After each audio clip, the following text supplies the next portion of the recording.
hijobni tanqid qilib chiqma desa ham bu xotinlarga hayron qolasan. Voy opa, eringizni hijob bilan ushlab qola olmaysiz. Lilni tarafini olib chiqqan dugonamni ushlab qola olmaysiz hijob bilan. Ana nima edi? Yigitlarni xotini ham hijob o'raganingiz bilan siz bilan qolmaydi, u yunetda ko'yni qolib ketgan. Momishlarini eslab yuraveradi baribir. Nima qilasiz?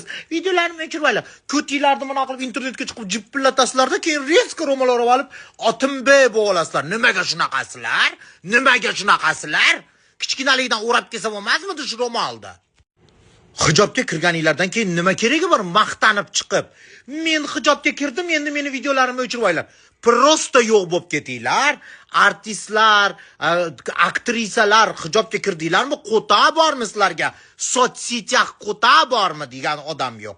Nima keragi bor maqtanib chiqib biz uchun o'ramaysizlar u ro'molda. Chiqib ketinglar internetdan gumdon bo'lib ketinglar. Ha, muslima qiz bo'psizlar, sizlarga internetda balo bormi? Ro'mol o'raganlarga internetda balo bormi? Bug' bor ekanmi? Samolyubovание deyiladi-ku вообще-то. Chiqib ketinglar internetdan вообще. Men videolarimni o'chirib olib, men otimbe bo'ldim dedinglarmi? Всё. Manzur opaga bug' bormikin? O'rangandan keyin konsert qo'shiqni tashasin. Qo'shiq shaytonni qo'shiqlar deyiladimi, nima derdi? Musulmonstvoda запрещенami qo'shiqlar? Tushun bo'lmaydi sizlarda.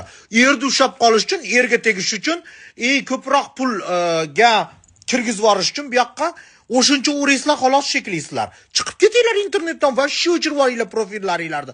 Qutulganimizga ming qatla shukr, Отца и Сына Святого Духа deb.